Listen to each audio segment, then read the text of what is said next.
Hi there. Let's take a look at Amazon. We covered the weekly market structure, check out the short-term trend, so you can learn how to assess the risk of next price move, even if you're new to chart analysis. From a big picture perspective, Amazon is currently still in the markup stage of the market cycle. Even the short term looks like it is going through a downtrend.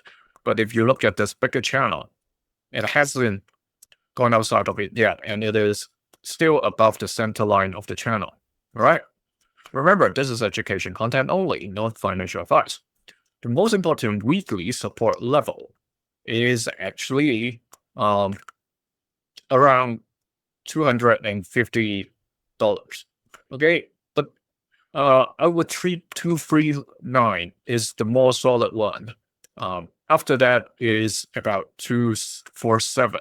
So the interesting part is whenever a stock goes through these kind of higher highs, setting all-time high situation, you don't really have too much references on the upper range. All right. So that's why I said it's probably not a very solid reference, even if we define a key level over here. But anyway, 248 is the one above 239. But the higher we go, the less solid the support would be. So you see this peak over here, right? And the current drop, this is supposed to be a support. All right, if I borrow this line.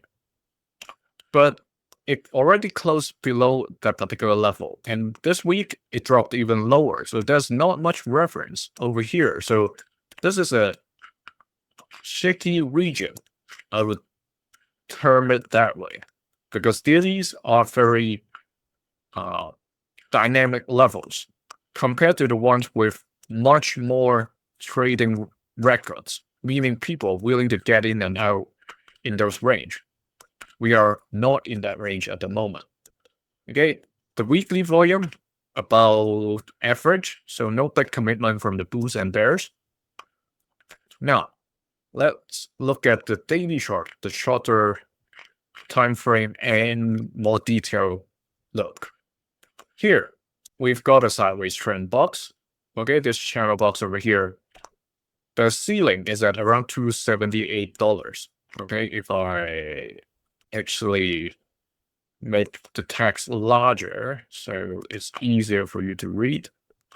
And it is going through the stage where it is getting closer to the short-term support of 254. Last week, we talked about this. Here is a downtrend resistance, which even with yesterday's price surge, the bulls wasn't able to even test that particular line. And today, it is coming back down. It is still battling around the 260 level. So here, you don't see many candles. At most, there are 4 to 5 that you can take reference as 260. But these type of price levels usually are the psychological anchor of people. 10, 20, 30, 200, 250, 260.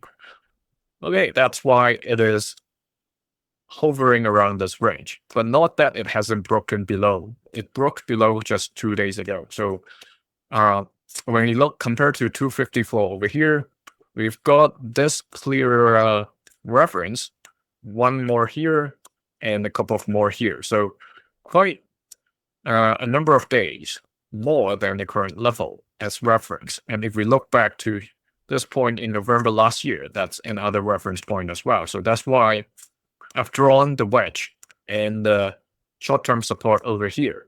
And that points us to beginning of September, where I call this a 2C's decision point.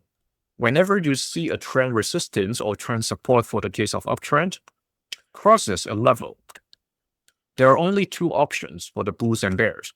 Either the trade battle around and decide to break a level or break the trend line. So the first C is continuation of the trend. In this case, meaning breaking the 254 and come down to challenge the 248 purple key level.